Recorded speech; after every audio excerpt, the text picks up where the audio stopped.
Hey there everyone, it's Joe from Bullion Now, bullionnow.com.au, selling you the best bullion bars and coins, shipped to you worldwide from Melbourne in Australia. This is auction number 83, offered exclusively on the silverstackers.com forum. I'll put a link below in the info section of the YouTube page and as part of the pinned comment. You're looking at something that I believe is very special. Of course, you're looking at a box. There is something inside the box. I'll get to that in just a moment, but we need to talk about the box for a second. Samuel Edgecombe Jeweller, 11 Cornwall Street in Plymouth. Apparently the only address. That's always good to know. This box with the item inside the box came by our way from a customer who sold the item in the box back to us. And so the story goes, this particular item and the box it came in is very old. It's been passed down from generation to generation. It has not left the family. That the person who originally bought the item back in the year in which the item was minted. So have I whet your appetite yet? So let's open it up, and then we'll talk more about this particular company. I'll give you a little bit of history as well.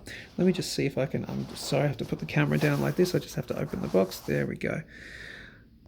You are looking at a gold sovereign, a British gold sovereign from the year, and I have to be very careful with this box, from the year 1898.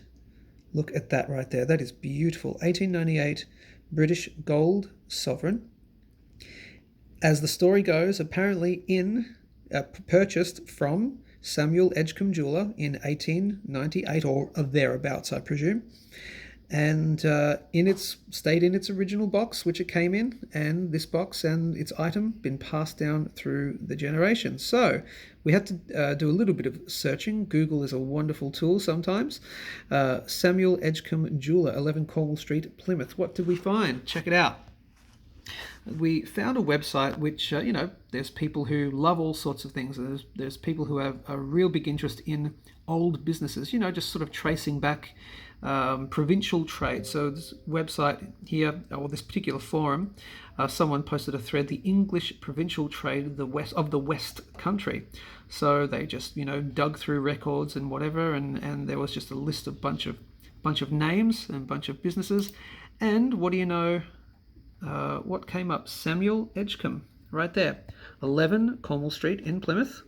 And here's someone, they found an advert, and then they took, obviously, a scan of that. So, buy your rings of Samuel Edgecombe, dealer in precious stones, 11 Cornwall Street in Plymouth. Pretty darn cool ad. And look at that, Samuel Edgecombe, Plymouth in 1914. Samuel Edgecombe entered his mark SE, contained with an oval punch within the Birmingham assay office. So he's obviously gone to the assay office and said, this is the assay mark I'm going to use on my jewelry. And that's an ad from 1914. So it's not a large stretch. I mean, 1914, 1898. Sorry, I should open that again. 1898. Right there. That's a 16-year difference. There is absolutely no reason why, particularly back in the old days, as we call them, that businesses were in business for a very long time, and businesses were passed down through the generations as well, as they sometimes still are here, of course. But 16-year difference, 1898, Samuel Edgecombe ad from 1914. I also checked some genealogy websites as well. No, I won't show you that because I have to change screens and whatnot. But we did find a Samuel Edgecombe born in the Plymouth, Devon area.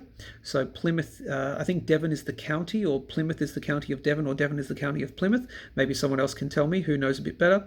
But a Samuel Edgecombe born in 1857. So that's certainly within the realm of possibility. And the last thing you want to check out as well, let's check out potentially his father. Let me find that. Where was it? Here. There we go. I'll just find it right. There it is. Okay. Back in 1891. If you can see right there. And this comes from the source of a publication called The Watchmaker, Jeweller and Silversmith. A James Edgecombe, who was 65 at the time, in 1891, filed for bankruptcy. And I'll put a link below to this particular page, and you just do a search for the word Edgecombe, and then all these things will come up, all these listings. And apparently the business went out of business, or he went bankrupt in 1891. And someone listed here, perhaps to be identified with Samuel Edgecombe. So quite likely, I think it's quite likely, James Edgecombe, the father of Samuel Edgecombe, had the jeweller's business. It went out of business in 1891, and then Samuel, at some point not too long afterwards, I imagine, would have either taken it over or just redid it or did his own thing, but under his own name, Samuel Edgecombe Jeweller. So you are bidding on real cool piece of history, I think, right here. So it is a gold sovereign. It's 0.2354 troy ounces of gold. Let me get this out very gently. Well, there we go. So a gold sovereign, and you've got the, actually I'll take it out here. So 1898, and that is going to be, that is the obvious, obviously. And 1898 on the other side, of course, a British sovereign.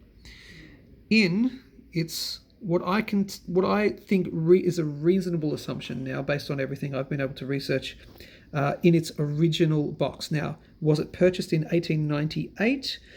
Good question. I don't know. You know, just like other businesses, maybe it came in and then it maybe got sold the year later or the year after that. But you know, jewelers, they don't tend to hold on to things too long, unless this got sold back to them, for example, and then they sold it later on. So like we do, people sell things back to us and then we sell it to clients.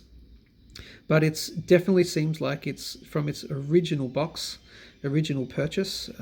Samuel Edgecombe Jeweller, 11 Coral Street, Plymouth, around about your late 1800s, early 1900s. Let's go with that. So what would you be willing to pay for the gold sovereign and the original box that it came in? I think that's pretty cool, but we're going to start it off at spot price as we normally do. What would you be willing to pay? Well, that's really up to you. If you're the only bidder, that's not going to happen. But if you're the only bidder, you'll nab it at spot price. That's not going to happen. But let's see how much it goes for. An 1898 gold sovereign with its original box, Samuel Edgecombe Jeweller from Plymouth.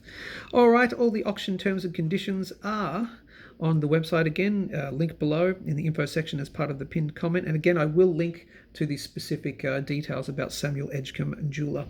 That's it, gang. I think you're really going to want this one. Stay safe, good luck, and we hope you win, and we'll speak to you soon.